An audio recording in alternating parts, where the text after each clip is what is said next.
तो BPSC online academy कैसे हैं आप लोग। चलिए बहुत दिनों के बाद मिल रहे हैं हम लोग।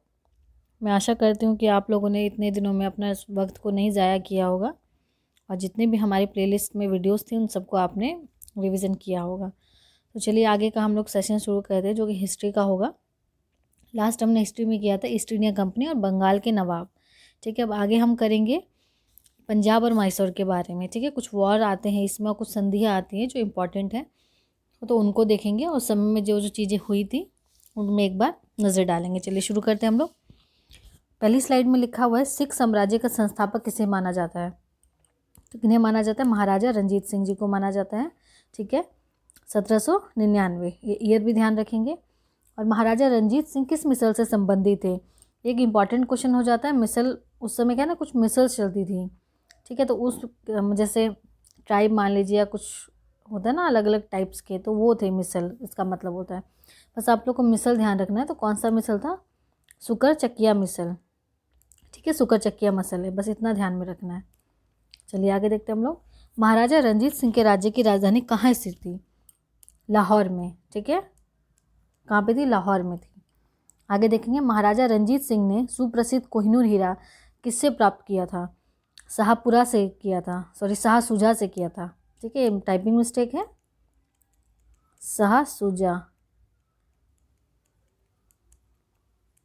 देखिए कोहिनूर हीरा कहाँ से कहाँ चला गया है ना, शाहसुजा से किया था। ये टाइपिंग मिस्टेक है, इसको ध्यान नहीं रखना। चलिए आगे देखते हैं। 25 अप्रैल 1809 को अमृतसर की संधि किसके मध्य संपन्न हुई थी? सबसे पहले तो ध्यान रखिए अमृतसर की संधि कब हुई थी? 25 अप्रैल 1809। और किसके बीच हुई थी? तो महाराजा रंजीत सिंह और अंग्रेजों के बीच में हुई थी 1809 में। ठीक है, डेट भी याद रखना है और किनके बीच में हुई थी ये भी ध्यान रखना है। चलिए देखते हैं इनके बारे में। महाराजा रंजीत सिंह एक धर्मनिरपेक्ष शासक थे, इसलिए उन्होंने कहा था कि ईश्वर की इच्छा थी कि मैं सब धर्मों को एक निगाह से देखा, इसलिए उन्होंने दूसरी आँख की रोशनी ले ली थी। ये कुछ उस समय में कुछ हुआ होगा उसके बारे में ये एक स्टेटमेंट है। अगर ये स्टेटमेंट देके भी पूछा जाता है कि किसने कहा था तो हो सकता है ये हटा के पूछ लें। ठीक है, तो ये भी ध्यान में रखना है, पूरा स्टेटमेंट ध्यान में रखना है। चलिए इस स्लाइड में तो आपको यही बातें याद रखनी कि तारीख कौन सी थी अमृतसर की संधि की और किन के बीच में हुई थी। चलिए आगे देखते हैं। 1845 में प्रारंभ हुआ प्रथम एंग्लो सिख युद्ध के दौरान भारत का गवर्नर जनरल कौन था? तो कौन थे? देखिए सबसे पहले तो ये ध्यान रखना है फर्स्ट एंग्लो सिख वॉर कब हुआ था? तो 1845 में हुआ था। और उस समय कौन था गवर्नर जनरल? तो थे लॉर्ड हार्डिंग प्रथम। ठीक है, लॉर्ड हार्डिंग फर्स्ट, ध्यान में रखना है। चलिए नेक्स्ट देखते हैं। प्रथम एंग्लो सिख युद्ध किस संधि द्वारा समाप्त हुआ था? ये लोग क्या करते थे ना, कब युद्ध करते थे उसको फिर बंद करने के लिए एक संधि करते थे। तो संधि किस वजह से होती थी? कुछ एक्सचेंज होता था कि हम युद्ध बंद कर देंगे, आप हमें ऐसे ये दीजिए। तो जब एग्रीमेंट हो जाता था उसको संधि कहा जाता था। तो वॉर शुरू करते थे और फिर बाद में क्या करते थे, संधि के थ्रू राजाओं से ही कुछ चीज़ें ले लेके उस युद्ध को ख़त्म कर देते थे। ठीक है, ये इन लोगों की जो स्ट्रेटेजी होती थी अंग्रेज़ों की ये थी। तो कौन सी संधि से ख़त्म हुआ था एंग्लो सिख वार? तो लाहौर की संधि से हुआ था। ठीक है, लाहौर की संधि से हुआ था। ये 1806, एक सेकेंड, हाँ ये 1806 जो है आपका लाहौर की संधि का डेट है। ठीक है, चलिए आगे देखते हैं हम लोग। महाराजा रंजीत सिंह का उत्तराधिकारी कौन था? एक इंपॉर्टेंट क्वेश्चन, खड़क सिंह थे। ठीक है, नाम याद रखना है बस, खड़क सिंह थे उनके उत्तराधिकारी। चलिए आगे देखते हैं। द्वितीय आंग्ल सिख युद्ध किस गवर्नर जनरल के कार्यकाल में हुआ था? तो लॉर्ड डलहौजी। फर्स्ट किसके टाइम में हुआ था? Lord Hardinge. दूसरा हुआ था डलहौजी के समय में।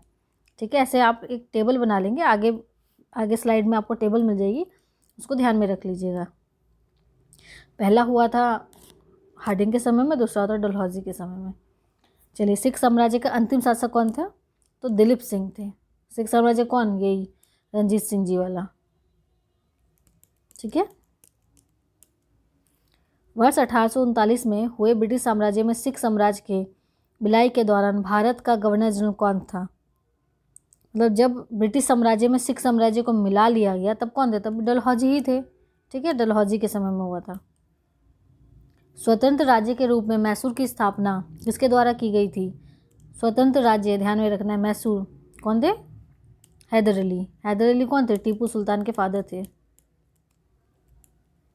टीपू सुल्तान के फादर थे, ठीक है। स्वर्ग से उत्पन्न सेनानायक किसे कहा गया? ये रॉबर्ट क्लाइव को कहा गया है। ये स्टेटमेंट आजकल बहुत पूछता है, तो स्टेटमेंट सारी ध्यान में रखनी है। Robert Clive. चलिए, ये महत्वपूर्ण संधियाँ हैं, ठीक है। ये किससे रिलेटेड संधि है? पंजाब और मैसूर से रिलेटेड संधियाँ हैं। आपको पहले तो ये ध्यान रखना, पुरंदर की संधि 1665 में हुई थी। बड़गांव की संधि 1739 में हुई थी। सालबाई की संधि, ये बहुत बार पूछता है, सालबाई की संधि, ठीक है, ये 1782 में हुई थी। उसके बाद पूना की संधि 1817, लाहौर संधि 1806 एंड अमृतसर की संधि 1809। ये ऐसे तो आपको सारी एक बार गो थ्रू कर लेनी, लेकिन ये जो 5 संधि है ये ज़्यादा अच्छे से याद रखनी है, क्योंकि यही बार बार पूछी जाती है। सालबाई की संधि बहुत इंपॉर्टेंट है, एक लाहौर की और अमृतसर की, ये 3 बहुत इंपॉर्टेंट है, ध्यान में रखना है। ये सुरजी अर्जुन गांव की संधि 1803, देवगांव की संधि 1803, ये बार देख लेना आप लोग को, ठीक है। स्क्रीनशॉट ले लीजिएगा, इसको बार बार देखिएगा। चलिए आगे देखते हैं हम लोग। प्रथम एंग्लो, हाँ, ये अब एंग्लो मैसूर मार है, ठीक है। ये 4 युद्ध हुए थे, ठीक है। एंग्लो मैसूर 4 एंग्लो मैसूर युद्ध हुए थे, ठीक है। जब देखते हैं हम किस किस के बीच में हुए थे। पहला तो हुआ था वो 1767 से लेके 69, ये ध्यान में लगातार ही हुए हैं, ठीक है। इसमें गैप ज़्यादा नहीं रहा है। अगर आप देखेंगे पहला वाला कब हुआ 67 69, उसके बाद 80, इसमें ज़्यादा गैप रहे, ठीक है। 80 to 84, मतलब 4 साल तक चला था ये 2 साल तक चला था, ये भी 2 साल तक चला था, फिर लास्ट में तो ये ख़त्म ही हो गया था। देखिए, फर्स्ट जो हुआ था वो हैदर अली के बीच में हुआ था। आपको ऐसे ट्रिक याद रखनी है, 2 हुए थे हैदर अली के टाइम में और 2 लास्ट के 2 हुए थे टीपू सुल्तान के टाइम में, ठीक है। लेकिन जो बंगाल के जो गवर्नर थे वो चारों बार चेंज हुए हैं, और चारों बार जो संधियाँ हुई हैं वो अलग अलग संधियाँ हुई हैं, मतलब हर जो वार है अलग अलग संधि के द्वारा ख़त्म किया गया है। तो पहला हुआ था हैदर अली के समय में, लॉर्ड वेल्डेस जो थे इसके गवर्नर थे, ठीक है, लॉर्ड वेल्डेस। और इससे कौन सी संधि से समाप्त हो? तो मद्रास संधि से समाप्त हो, जो 1769 में हुआ था, ठीक है। अब इसे देखेंगे, हैदर अली दक्षिण भारत का प्रथम शासक था जो अंग्रेजों से पराजित नहीं हुआ था।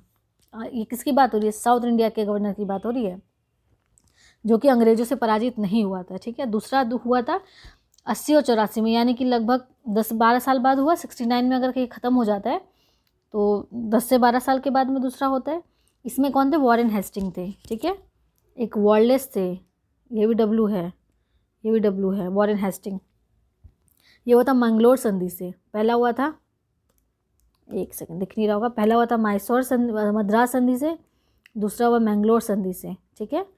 हैदर अली की मृत्यु के बाद टीपू सुल्तान के नेतृत्व में युद्ध हुआ।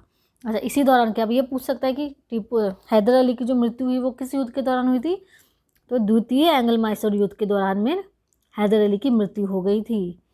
तब जाके जो इनके जो उत्तराधिकारी थे टीपू सुल्तान, ये गद्दी पे आए थे, और इसी से फिर लड़ाई जो है वो कंटिन्यू की गई थी, ठीक है। ये ध्यान रखना, ये जो लड़ाई है मैंगलोर वाली, ये सॉरी सेकंड एंग्लो मैसूर वार, तो इन्होंने क्या किया था? टीपू सुल्तान, हैदर अली की जब मृत्यु हो गई तो टीपू सुल्तान ने साथ में लड़ाई करी थी, ये ध्यान में रखना है। चलिए, अब थर्ड और फोर्थ तो टीपू सुल्तान ही लड़ेंगे। तो फोर्थ में हो जाता है आपका, थर्ड में हो जाता है टीपू सुल्तान, और कौन से आ जाते हैं गवर्नर? हमारे लॉर्ड कॉर्नवालिस आ जाते हैं। और ये कौन सी संधि से होता है? श्रीरंगपट्टनम संधि, ये बहुत इंपॉर्टेंट संधि है, बार बार आपने सुना होगा एग्जाम में, 1792 में हुई थी। इसमें क्या होता है? टीपू सुल्तान की जो स्थिति है वो कमज़ोर हो गई थी, ठीक है, इतना ध्यान रखना, कमज़ोर हो गई थी। और फोर्स की बात करें 1799, तो टीपू सुल्तान की तो इसमें मृत्यु हो जाती है। और हमारे गवर्नर कौन होते हैं यहाँ पे? तो लॉर्ड वेलेस्ली होते हैं, ठीक है। और ये मैसूर सहायक संधि से ख़त्म हो जाता है, टीपू सुल्तान की डेथ हो जाती है। मैसूर को पुण्य वाडियार वंश की स्थापना, अंग्रेजों ने वाडियार वंश के संस्थापक से संधि कर लेते हैं। बस ये जो कुछ चीज़ें हैं इसमें आपको एक बार पढ़ लेंगे 2-3 बार तो आपको याद हो जाएगी, ठीक है। चलिए, कुछ चीज़ें हैं जो मैं आपको बता देती हूँ। कुछ रहा नहीं है इसमें बताने वाला। चलिए, एक बात बता देती हूँ, सिख साम्राज्य के महाराज रणजीत सिंह की तुलना फ्रांसीसी यात्री विक्टर जाकमा ने नेपोलियन से की थी। बस इतना ध्यान रखना, नेपोलियन से किसने तुलना की थी? रणजीत सिंह की।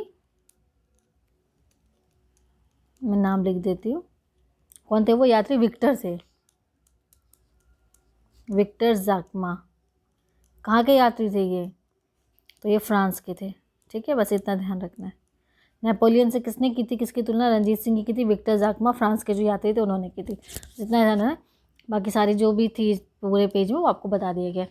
इसको आप लोग बार बार रिवाइज़ कीजिए। एग्ज़ाम जो है वो ज़्यादा दूर नहीं है, दे होप सो 12 तारीख को होगा नहीं होगा, अभी कुछ कह नहीं सकते, बट अपने माइंड में आपको 12 ही तारीख रख के चलना है और अपनी प्रिपरेशन को अच्छा करना है और ज़्यादा से ज़्यादा मॉक टेस्ट लगाने हैं सबको, ठीक है। तो चलिए मिलते हैं नेक्स्ट वीडियो में। Thank you for watching BPSC online academy.